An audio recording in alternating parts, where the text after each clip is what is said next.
रिंकू राजपूत जी। राधा राधा गुरुदेव। राधे राधे महाराज जी, आपके चरणों में कोटि कोटि प्रणाम। महाराज जी, मैं पिछले कुछ समय से आपका सत्संग सुन रहा हूँ। अभी 5 साल से पिछले अमेरिका में WWE में रेसलर हूँ। अब माता पिता नहीं रहे इस दुनिया में, बट मन होता है कि उनकी भक्ति नहीं कर पाया। गुरुदेव, आप मेरे सपने में आए थे और नाम दिया। महाराज जी, अभी मेरे मन में ऐसा आ रहा है कि मैं अमेरिका में रह के रेसलिंग करूं या भारत आकर भक्ति करूं और भारत भूमि की सेवा करूं। महाराज जी, कुछ समझ नहीं आ रहा, आप कृपया मार्गदर्शन करें, क्या आगे का निर्णय लूं। देखो, हमारी दृष्टि में चाहे अमेरिका हो, चाहे भारत हो, या कहीं भी विश्व में, हमारे ठाकुर जी का ही सारा वैभव है। अनंत ब्रह्मांड उन्हीं के हैं। सकल भूमि गोपाल की, या में अटक कहा। कहीं भी रहो, प्रभु के होके रहो। माता पिता के रूप में, सारे जगत के रूप में मेरे ही ठाकुर जी महाराज विविध रूपों में खेल रहे हैं, दूसरा कोई है नहीं। तो शरीर बल ये टिकाऊ चीज नहीं है। आज है, कल शरीर नहीं रहेगा। आज शरीर स्वस्थ है, कभी अस्वस्थ भी होगा, क्योंकि ये मरण धर्मा शरीर है, परिवर्तनशील है। महाबल भगवान का आश्रय है। सब बलों के केंद्र महाबल भगवान है, उनसे बढ़कर कोई नहीं है। देखो ना, 7 वर्ष की अवस्था के हमारे ठाकुर जी महाराज 21 किलोमीटर अब भी गिरिराज हैं। 7 दिन 7 रात ऐसे 21 किलोमीटर गिरिराज जी को कोई है इनसे बलशाली वाला? 105 फण वाला कालिया पूरे काली देह को जहर से युक्त कर दिया कि ऊपर से पंछी भी निकले तो मर के गिर जाए, ऐसी उसकी गैस जहरीली। कूद गए जल में और उसके मान का मर्दन करके रमणक द्वीप भेजा और अपने श्रीअंग के स्पर्श से पूरे जल को अमृतमय कर दिया। देखो, महाबली है ना। सांप के फण पर नृत्य किया, ऐसा कोई है नाचने वाला? कोई। और ज्ञान के समुद्र भगवान ने गीता जी का जो बोला, अद्वितीय ग्रंथ है गीता। हर संप्रदाय, हर देश, हर जगह, हर भाषा में गीता जी की टीका हुई। एक अमोघ वाणी भगवान की गीता। तो भगवान अमोघ ज्ञान है, भगवान अमोघ बल है, और भगवान अहेतुकी मित्र हैं। हमारे किसी गुण से नहीं, हम उनके हैं। इस बात को स्वीकार करें तो जहां भी हो वहीं भगवान है। सर्वत्र भगवान है तो वहां भी तो भगवान है ना। सबके भगवान है तो आपके भी भगवान है ना। सब समय भगवान है तो इस समय भी है ना। तो जहां भी हो वहां भगवान के हो, ऐसा भाव रखो। जो बल, जो आपको बुद्धि दी है, समाज सुख में लगाओ, समाज सेवा में लगाओ। जिससे दूसरों को सुख पहुंचता है वो भजन ही माना जाता है। परहित सरिस धर्म नहीं भाई।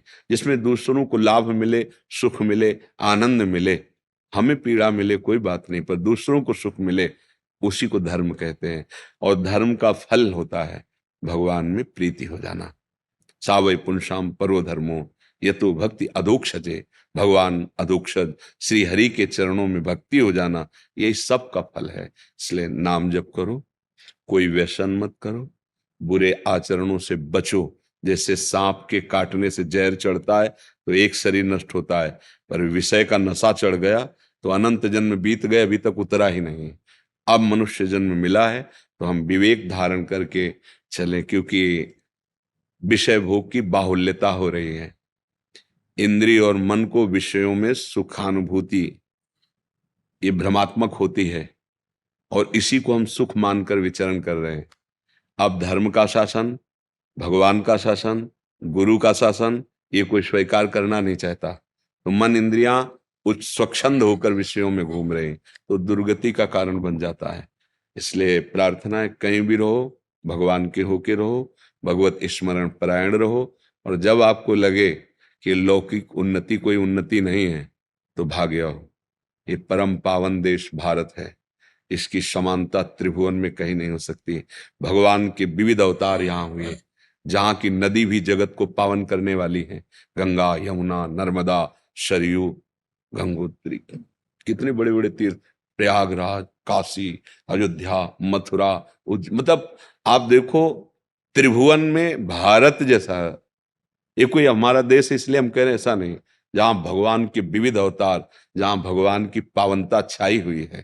तो अगर हम भारत देश में वास करते हैं तो मानो हम बहुत बड़े तीर्थ में वास कर रहे हैं। ये हमारा देश बहुत पवित्र देश है।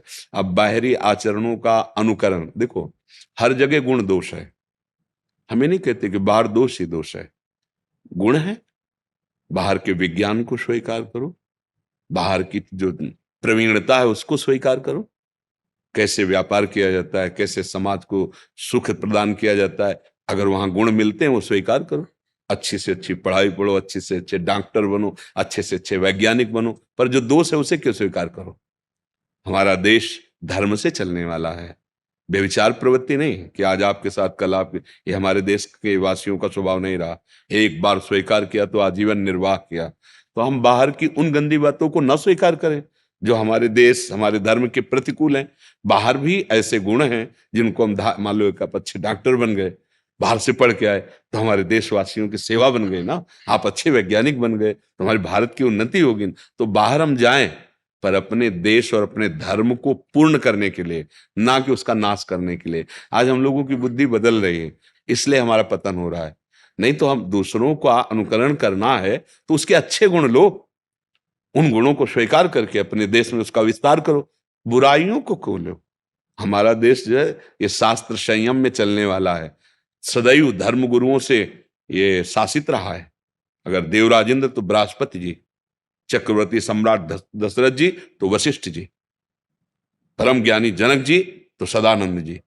तो ऊपर शासन रहा है भागवतिक महापुरुषों का। इसलिए मंगलमयी सुख भूमि, एक एक जन में प्रेम, एक एक जन में ज्ञान, एक एक जन में धर्म विराजमान।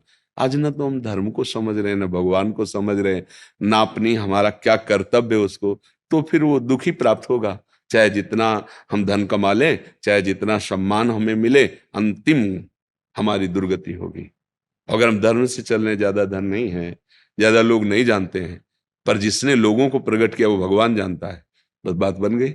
सबका महेश्वर वो हमें जान गया कि ये मेरा बच्चा है, हो गया हमारा कल्याण।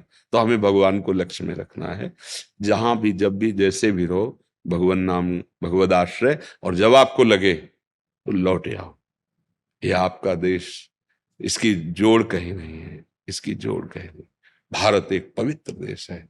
अब यह कि हर जगह गुण दोष रहता है, तो जो दोषों को स्वीकार किए हुए हैं वो किसी धर्म के नहीं होते, किसी देश के नहीं होते।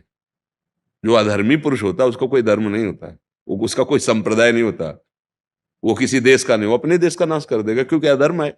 जो धर्म को नहीं जानते हैं, अधर्म में ही रुचि रखते हैं, वो किसी देश के प्रिय नहीं होते, वो किसी धर्म के प्रिय नहीं होते, उनका कोई धर्म नहीं होता, उनका विनाश ही धर्म होता है। क्योंकि अधर्म का परिणाम विनाश ही है। वो जो मिलेगा उसका विनाश करेंगे, स्वयं का विनाश करेंगे। तो हमें धर्म से चलना है। और जब ऐसा लगे तो भारत परम पवित्र देश है, हम अपने देश में प्राण त्यागें, अपने देश के लिए प्राण त्यागें। यही हमारी अंदर चाह होनी चाहिए ना। हाँ, हम जैसे भगवान को प्यार करते हैं ना, ऐसे हम अपने देश को प्यार करते हैं। जब हमें आर्मी के जवान ऐसे, तो हम उनको संत की तरह आदर देते हैं कि आप हमारे देश के लिए पहाड़ों में गर्मी सर्दी और कभी भी गोली लग सकती है, आप अपने परिवार से दूर रह करके, सालों हो जाते हैं वो अपने परिवार में नहीं पहुंचते हैं, तो हम उनको प्रणाम करें। इसीलिए कि हमें देश प्यारा है। जिस देश में हमें जन्म मिला, जिस देश में हमें ये भगवत आराधना करने का अवसर मिला, वो भूमि हमारे लिए भगवान के समान है। अगर हम ऐसी जगह पैदा होते जहां जन्म से ही विलासिता देखने को मिलती, तो क्या हम ब्रह्मचर्य रहते, क्या हम साधना करते? हम उसी विलासिता में बह जाते। तो भगवान ने हमें ऐसे देश में जन्म मिला दिया जहां धर्म की प्रधानता है, ऐसे जनों के बीच में रखा जहां धर्म का ज्ञान होता है। इसलिए भारत देश तो महान है ही। हम लौकिक दृष्टि से नहीं कह रहे, परमार्थिक दृष्टि से कह रहे। तो जब तक आपको लगे तब तक भगवत भाव करके वहां रहो। नहीं, अपने देश में आ जाओ, अपने देश में कोई कमी नहीं है। अपने घर की नमक रोटी बहुत अच्छी लगती है, दूसरा कब, जब देश प्रियता होगी तो वो एक अलग होता है। जैसे कोई तिरंगा ले और तो हमें एक गर्व होता है, ये हमारे देश का प्रतीक है, ये हम तो एक सुख मिलता है। ये मातृभूमि, हमारा मातृभूमि कोई गांव नगर नहीं है, ये पूरा देश हमारी मातृभूमि है, पूरा देश हमारा परिवार है। ये सुखी है, धर्म से चल रहा है। तो हमारे संत जन जो भजन करते हैं, जो वो अपने लिए नहीं करते, जैसे परिवार का बड़ा आदमी अपने लिए थोड़ी कमाता है, पूरे परिवार के लिए का। तभी संतों का हृदय बोलता है, सर्वे भवन्तु सुखिनः, सर्वे सन्तु निरामयाः, सर्वे भद्राणि पश्यन्तु माँ कश्चित् दुःख भाग्। माँ माने नहीं, किसी को कभी भी दुख न प्राप्त हो, सब स्वस्थ रहे, सब सुखी रहे, क्योंकि सब मेरा परिवार है। उदार चरिता नाम वसुधैव कुटुम्बकम, ये पूरा मेरा परिवार है। ऐसा भाव, ऐसे भाव वाले बनो। हाँ, भगवान नाम जापक बनो, भगवद आश्रित बनो। अपने ठाकुर जी का, अपने देश का हाँ जस फैलाए। और ब्रह्मचर्य में बहुत सामर्थ्य होती है। खान पान से भी ज्यादा संयम जरूरी होता है। ब्रह्मचर्य में आत्मबल प्रकट होता है। जैसे बड़े मोटे शरीर हैं और ब्रह्मचर्य ठीक नहीं है तो मांस चर्बी तो दिखाई देगी, लेकिन अंदर बल उत्साह की कमी होती है। जो ब्रह्मचारी है उसमें एक तेज होता है, एक उसमें बल होता है। तो कोशिश करते रहो कि अधिक से अधिक ब्रह्मचर्य का पालन करें और भगवान नाम जप, और जहां भी जाओ भगवान का स्मरण करके जाओ। भारत माता की जय हो, है ने। आप मतलब आप भारत के प्रतीक होंगे ना, कहीं भी आप हो तो होगा ना भारत, ये कहाँ का, बोले भारत का, बस ये बात है। गुरुदेव आज्ञा दे दी तो मैं यहीं आ जाता।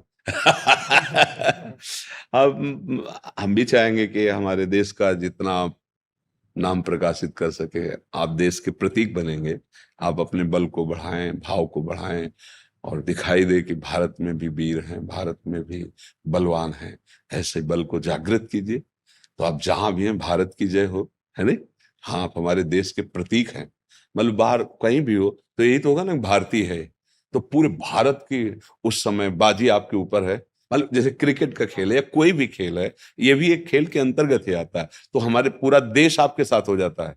आपकी जीत तो हमारे देश की जीत होती है ना, कि भाई क्या बोले, जीत गया, भारत जीत गया। तो ऐसे भाव से जरूरी नहीं है, संयम से रहो। और जब आपको लगे कि मैं उब गया इस संसार के खेलों से, तो आ जाओ, बढ़िया आनंद पूर्वक भजन करो, जीवन भगवान को समर्पित कर दो।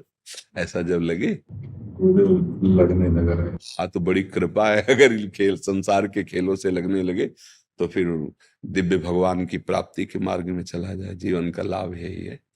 अब देख लो, आप देख लो। अरे सी है। धन्यवाद, धन्यवाद, धन्यवाद, धन्यवाद, धन्यवाद। जय जय श्री राधे, जय जय राधा राधा राधा। मैं जोरों शोरों से, हाँ, इसके बाद फिर हाँ। समझ गया।